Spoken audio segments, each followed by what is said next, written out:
Bueno, ya ver. Porque la verdad, siempre es el primer seminario trauma. No sé por qué Mónica puso este orden así.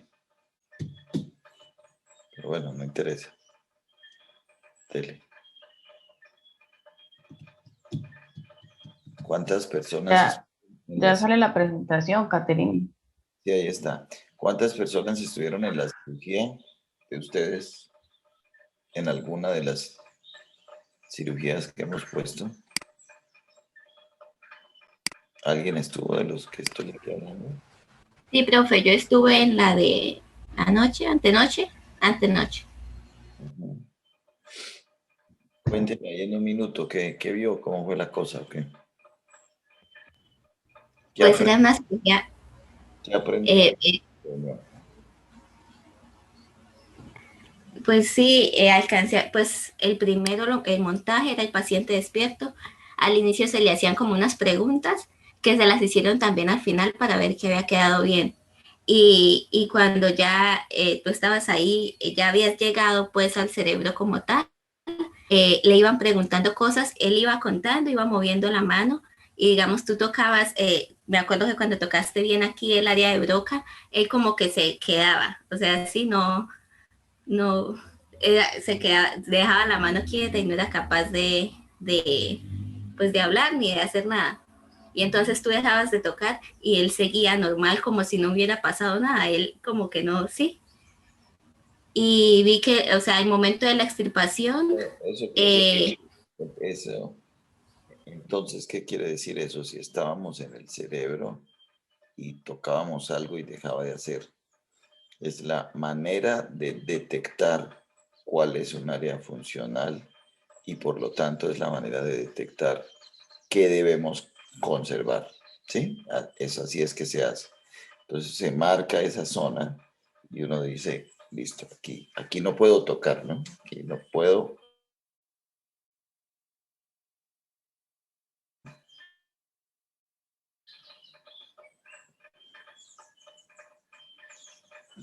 ¿Quién más estuvo en esa cirugía? ¿Alguien más estuvo por ahí? Yo, profe, ¿Qué más le llamó la atención ahí? profe, pues lo que usted nos preguntó sobre el lado, el hemisferio que estaba trabajando, porque está, o sea, ¿cómo sabíamos que estaba trabajando ahí? Ajá. Y pues era porque, pues yo asumí por lo que usted nos explicó de que si es diestro, el lado dominante va a ser el izquierdo, el del lenguaje, y pues además de la posición en la que estaba el paciente. Sí.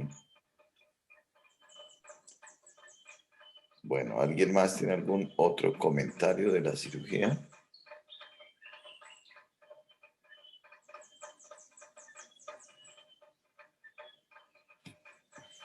¿Alguien más estuvo?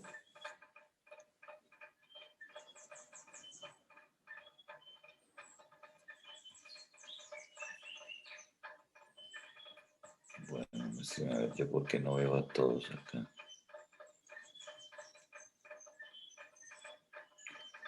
Bien. ¿Alguien más estuvo en la cirugía o no?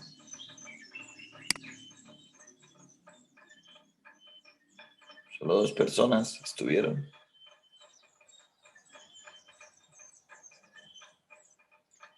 Solo 2 personas estuvieron en la cirugía.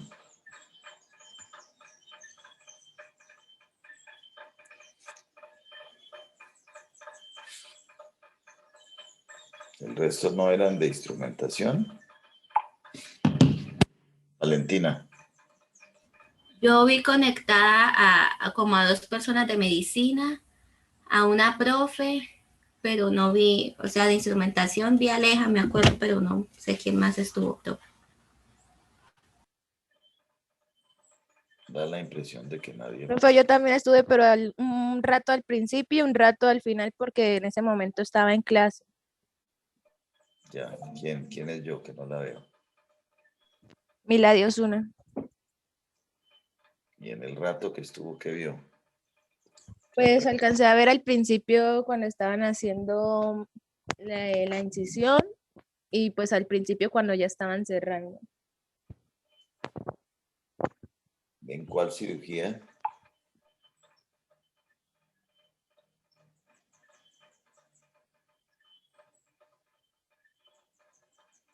En la de antenoche, en la del lunes. ¿Alcanzó a ver el montaje? ¿Alcanzó a ver el Mayfield? ¿Cosas de esas o no? No, lastimosamente no. ¿No? Bueno, bien, oigamos este seminario, a ver qué aprendemos.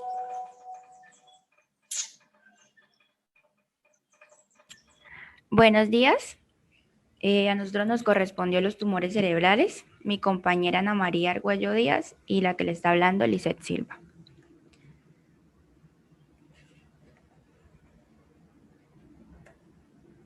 Bueno, importante, ¿qué son los tumores? Los tumores son una masa en el cerebro de crecimiento de células anormales localizado en el cerebro. Los tumores pueden ser benignos y malignos. Los benignos no son cancerosos y los malignos son cancerosos. Unas de las características son los tumores cerebrales pueden aparecer en cualquier edad. Tumor maligno tiene crecimiento normal de tejido con un crecimiento rápido y también puede hacer metástasis.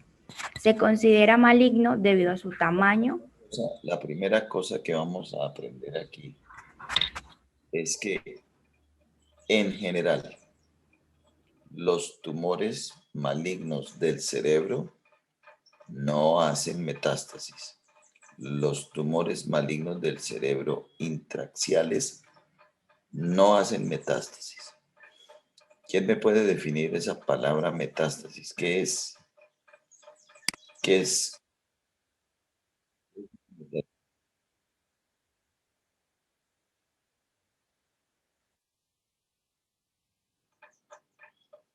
¿Se va cerca?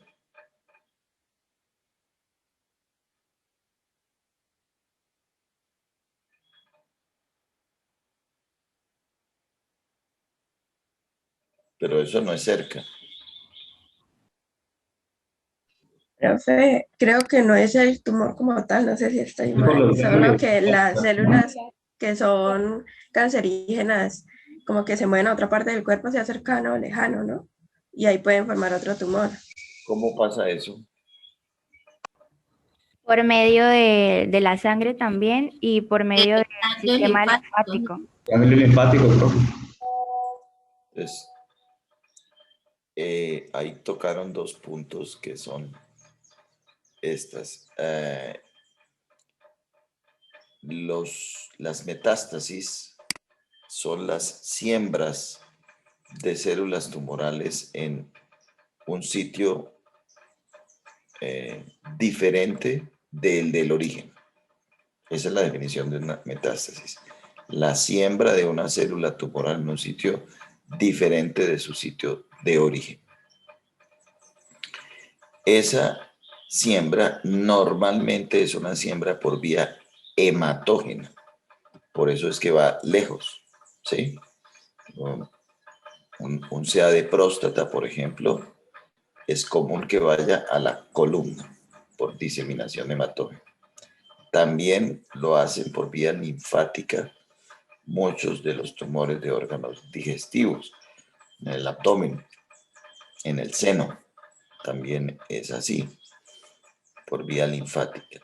Y se habla también de la diseminación por contigüidad, es decir, que a una zona vecina puede llegar esta lesión. Entonces, en el cerebro, la mayoría de tumores cerebrales malignos no tienen esas características, no hacen metástasis, más sí varios tumores hacen metástasis al cerebro, es decir, los tumores primarios del cerebro no hacen metástasis normalmente, excepto los tumores que tienen contacto con el líquido cefalorraquídeo, como los meduloblastomas o los ependimomas, que se pueden diseminar a través del líquido cefalorraquídeo obviamente a mismas zonas donde está el líquido.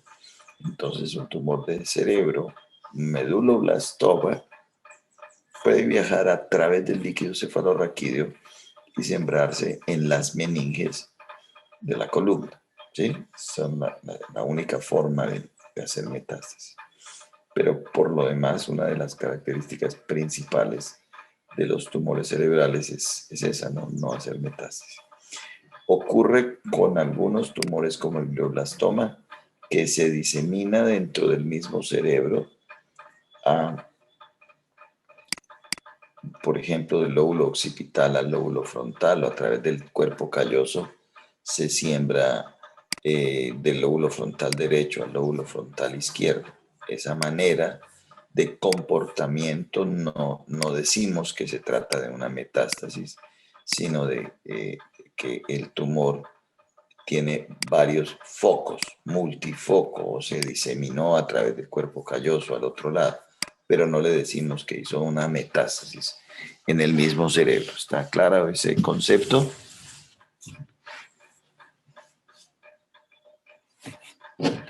¿Aló? ¿Está claro eso? Sí, sí, señor. Sí, Bueno, profe. bien. Bueno, se considera maligno debido a su tamaño, su ubicación y su severidad. Los tumores benignos tienen los bordes bien delimitados y no hacen metástasis.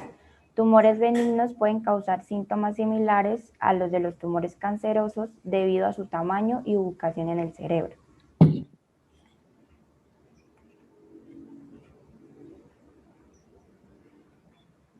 Bueno, la etiología, primero alteraciones de la proto-oncogenes. Seguimos con la oncogenes, induce a la replicación celular y produce el tumor. Signos y síntomas. Los síntomas secundarios puede aparecer dolor de cabeza, vómito y esto debido al incremento de la presión intracraneal. Síntomas con la localización del tumor, alteraciones en los movimientos o en el lenguaje. Un ejemplo lo podemos ver en la imagen, el lóbulo frontal. La ubicación de un tumor en el lóbulo frontal puede afectar los movimientos, las emociones, el habla y el paladar. También algunos síntomas se presentan de manera rápida y brusca, lentitud de pensamientos, cambio de carácter o comportamientos denominados cognitivos. También las crisis epilépticas que son las mismas convulsiones. Deja ahí un segundo, vamos a hablar un poquito de los síntomas. Entonces, ¿cómo se expresa un tumor en el cerebro? La manera más común de expresarse un tumor en el cerebro es con la cefalea. ¿Cómo es la característica de una cefalea por tumor? Es diferente de la cefalea de una migraña, por ejemplo. Muchas personas de ustedes, me imagino, tendrán migraña. ¿Alguien sufre migraña de ustedes? ¿Hay alguien aquí que sufra migraña? Yo A ver, Sheila, sí. cuénteme, ¿cómo es una migraña? ¿Cómo es un dolor de cabeza de esos? Pues a mí me empieza aquí como de esta parte y a veces se me va hasta atrás y a veces la visión se me vuelve súper borrosa, me dan ganas de vomitar, así cuando es súper fuerte. ¿Usted sabe cuándo le va a dar dolor de cabeza? ¿Hay algo que le avise? Pues no, ¿Alguna o alarma sea, empieza de a poquito, pero así que me vaya a avisar como tal, no sé. que usted se dé cuenta, diga, uy, hoy me va a dar una crisis de migraña? No, pues empieza de a poquito, pero sí que yo sé que pues, Cuando le empieza de a poquito, es decir, el comportamiento de su dolor de cabeza usualmente es el mismo, sí, señor. siempre es igual. Sí, señor. Normalmente las migrañas tienen algo que llamamos aura, un algo. La persona ve punticos, ve cositas, algo como que le avisa, ¿no? o el mismo dolor de cabeza que empieza suavecito en el mismo punto. Entonces uno, uy, no, ya tengo esta cosita aquí que me va a dar, siempre repite la misma cosa. Eso usualmente no es una cefalea por tumor. La mayoría de veces los pacientes que dicen que tienen tumores, la cefalea se presenta en forma matutina cuando amanece. El paciente después de descansar y va a empezar la actividad, de una vez está con dolor de cabeza o como que lo levanta el dolor de cabeza, ¿no? Porque ha estado recostado y la presión intracraneana se aumenta un poco en la posición horizontal o también cuando está con mucha actividad. Y este síntoma descrito ahí de cefalea, náuseas y vómito, desde ahora debemos recordar que es la tríada de síntomas principal de la hipertensión endocraneana. No quiere decir que es tumor siempre, es hipertensión endocraneana, sea cual sea la causa. Cefalea, náuseas y vómito es la tríada principal de síntomas que ocasiona un tumor cerebral. Entonces, cefalea, náuseas y vómito puede presentarse cuando tengo un tumor, cuando tengo hidrocefalia, cuando tengo edema cerebral, es decir, cualquier condición que esté aumentando la presión intracraneana se traduce en esta tríada de síntomas que se llama cefalea, náuseas y vómito. Y por supuesto, los síntomas localizadores que me tratan de identificar en dónde posiblemente está el tumor. Entonces aquí estamos viendo algunas de las zonas que tienen características especiales, funcionales. En la clase de anatomía vimos que había ciertas áreas del cerebro que tenían ciertas funciones que son como específicas de cada zona. Entonces, en el lóbulo frontal, como ahí lo dice, normalmente los pacientes tienen síntomas relacionados con el comportamiento, porque el comportamiento se maneja tanto en el lóbulo frontal como en el lóbulo temporal, el sistema límbico que está en el lóbulo temporal y va en el lóbulo frontal. El lenguaje, como dijimos ese día, tiene una localización específica en el lóbulo dominante de la persona. Entonces, si un paciente es diestro, difícilmente puede tener alteraciones del lenguaje en el lóbulo derecho. Los tendrá en el lóbulo izquierdo. Los trastornos del lenguaje normalmente ocurren en el hemisferio dominante de la persona. Y vuelvo a hablar del doctor Dufault que dice: no estoy de acuerdo con el localizacionismo porque en el cerebro muchas áreas pueden afectar zonas en el sitio diferente de donde normalmente se conoce. Pero sí me interesa que ustedes tengan estas zonas clásicas como posibles localizaciones, porque así es, normalmente lo es. En el lóbulo parietal tenemos la localización del área sensitiva primaria, por lo tanto, alteraciones de la sensibilidad cortical ocurrirán en el lóbulo parietal. En el lóbulo occipital tendremos alteraciones de la visión. En el lóbulo temporal, alteraciones de la audición. En el hemisferio cerebeloso, el cerebelo maneja el equilibrio y entonces tendré alteraciones relacionadas con la coordinación, con la marcha, puesto que el tumor estuvo ahí, en el cerebelo. Entonces, el cerebelo maneja esta zona esta función de la coordinación y la marcha. Bien, entonces, síntomas relacionados con cosas focales, eso se llama síntomas focales, ¿Por qué le decimos focales? Porque yo puedo localizar en una zona del cerebro un daño. Entonces digo, el paciente tiene focalización en tal o cual sitio, ¿sí? A eso le llamo focalización. Entonces los síntomas pueden ser generales, como los de hipertensión endocraniana, como la cefalea, o focales, como los déficits neurológicos que localizan. Y el otro punto clave es las crisis epilépticas o las convulsiones. Muchísimos tumores debutan con convulsiones. Tanto es que nosotros tenemos un dicho que dice, las convulsiones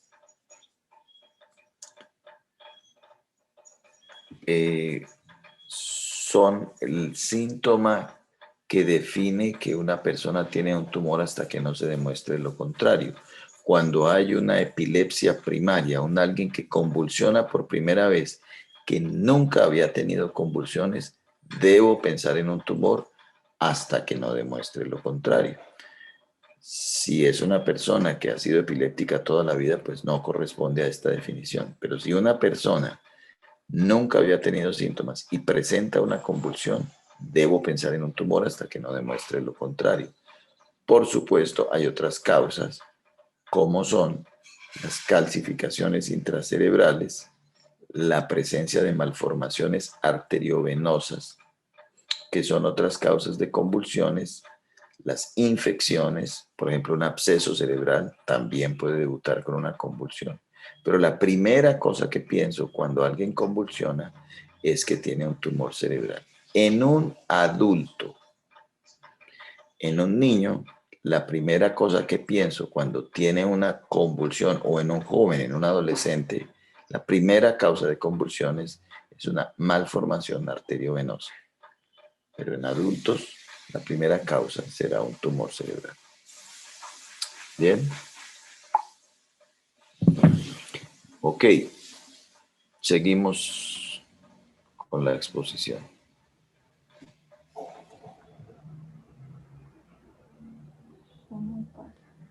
Bueno, algunos de los tumores benignos son adenomas pituitarios, meningiomas, craneofaringiomas, tumores pineales y hemangioblastomas.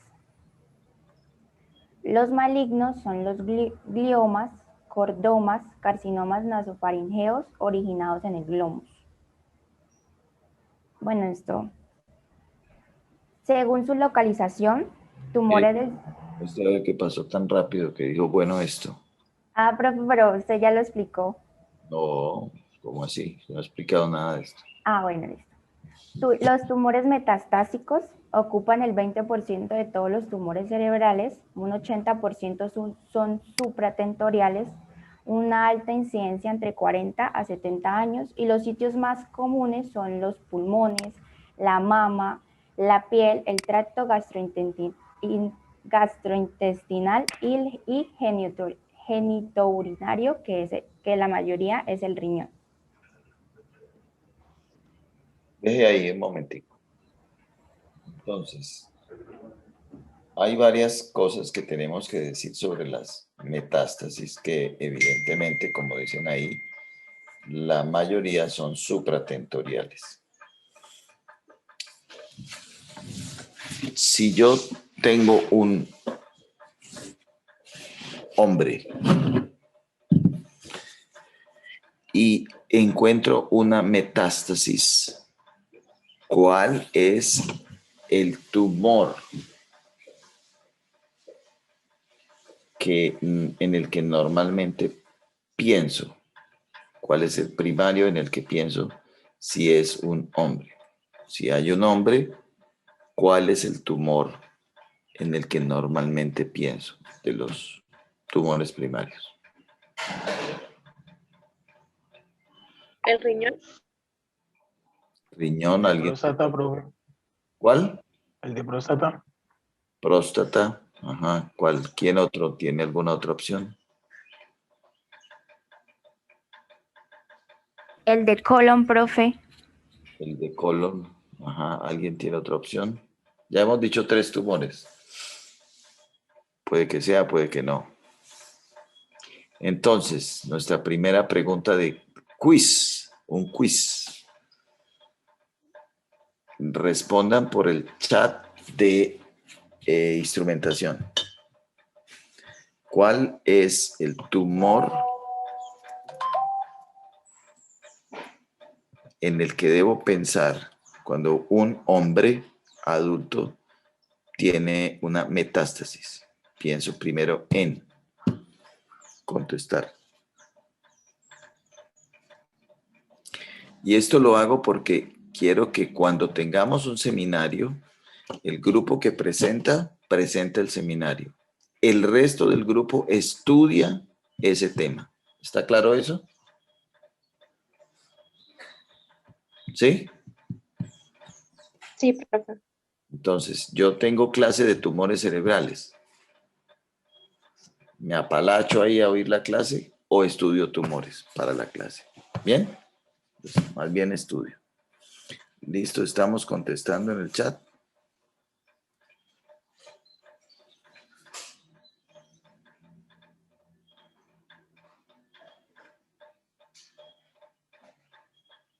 ¿Alguien falta por contestar? Voy a darles 10 segundos más, ya voy a contestar yo.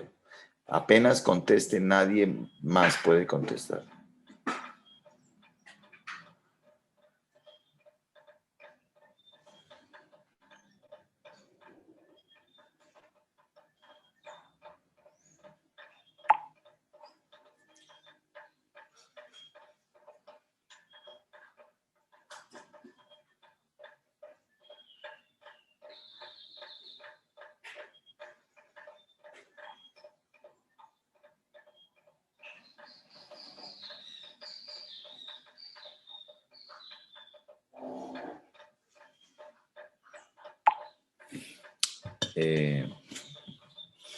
¿Qué dice ahí entonces? ¿Me responden, por favor?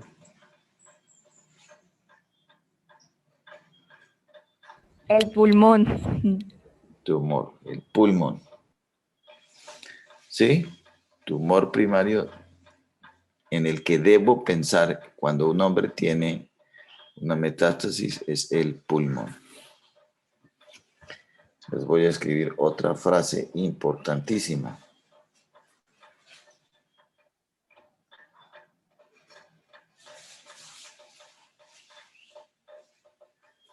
Que fue por el tumor que ustedes se fueron.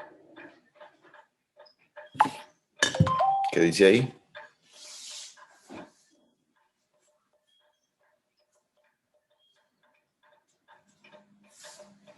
¿Qué acaba de escribir? En la próstata nunca da metástasis en el cerebro. Nunca, jamás, un tumor de próstata da metástasis al cerebro. Da metástasis a la columna, frecuentemente.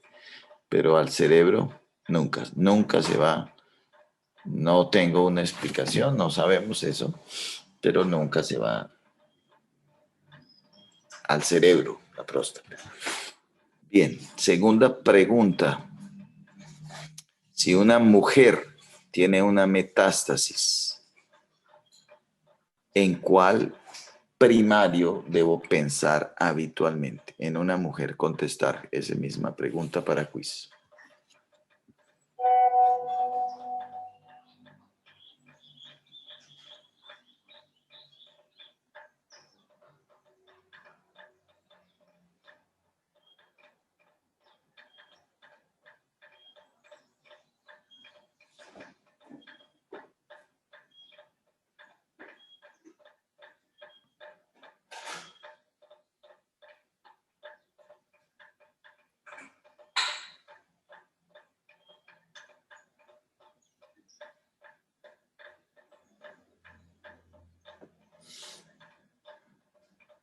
¿Quién contestó? Ovario, mama, defínase. Mama y columna define. Un solo tumor.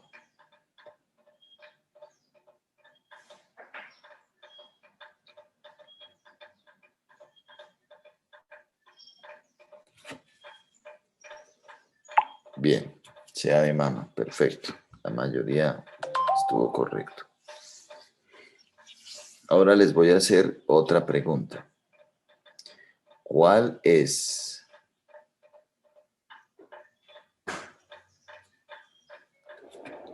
es el tumor primario que más da metástasis al cerebro?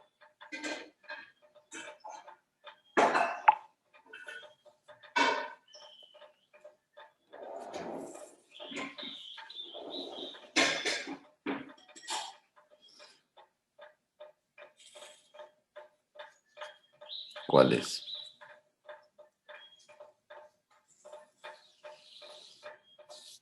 Contesten ya, porque si no el Google se vuelve muy veloz.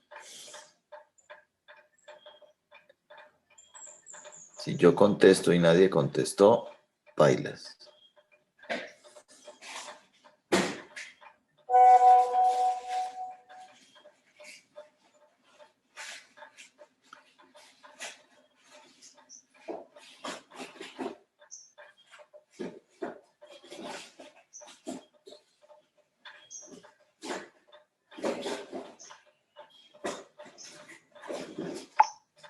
El melanoma. Alguien por allá puso melanoma. ¿Quién? Pero puso 2. Isabela. Isabela, ¿por qué puso melanoma?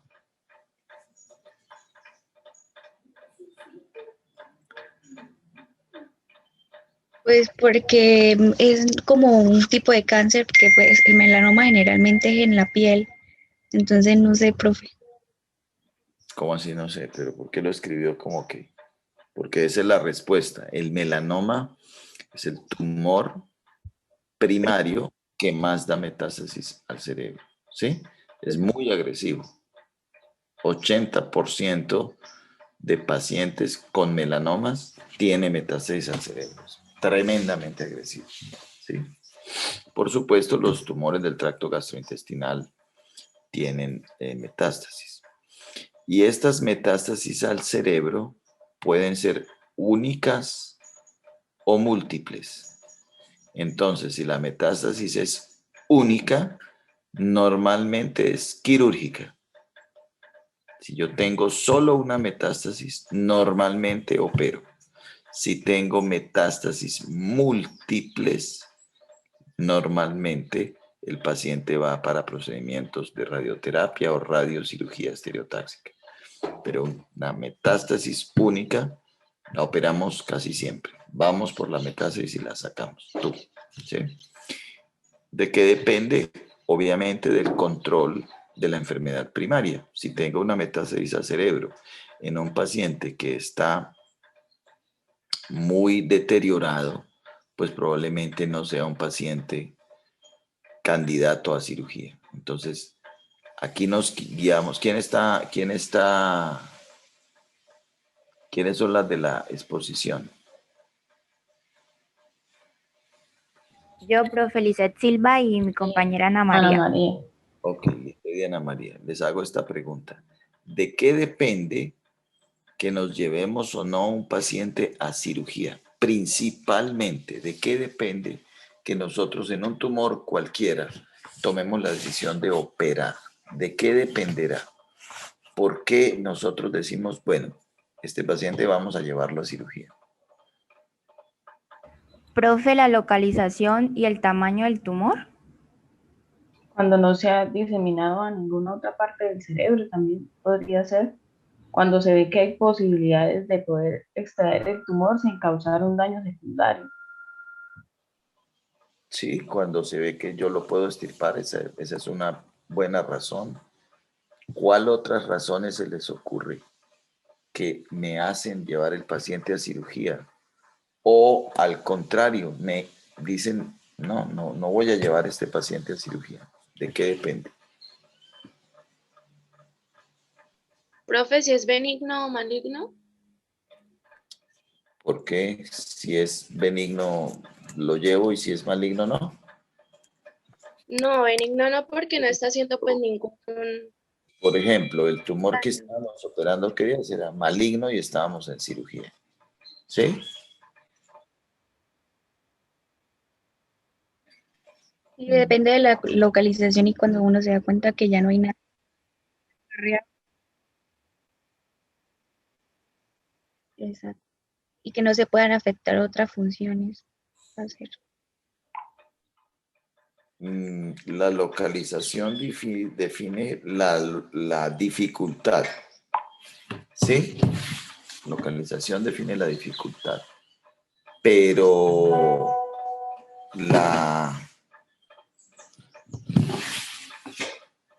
lo benigno o maligno define simplemente como benigno lo podré sacar todo, el maligno quizá no.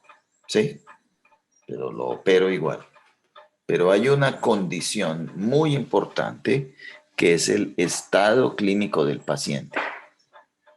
¿Sí? O sea, la escala de Karnofsky del paciente. ¿Tenemos esa escala? Señor. A ver, mirémosla de una vez para saber de qué es lo que estamos hablando. Oiga, doctor Cristian, pero no friegues, y mejor dicho, no ha ni salido el sol.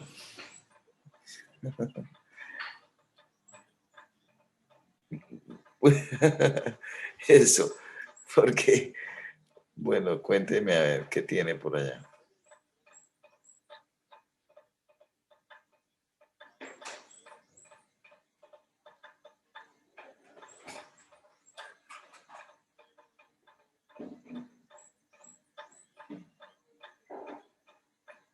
Sí, sí.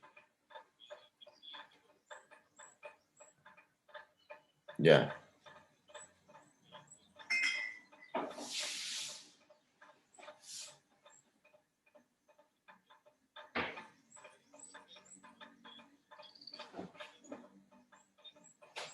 Sí, sí. Ajá.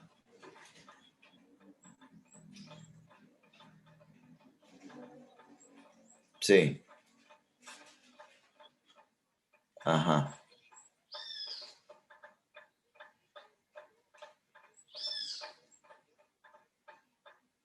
Sí. Pero es un dolor lumbar. Sí,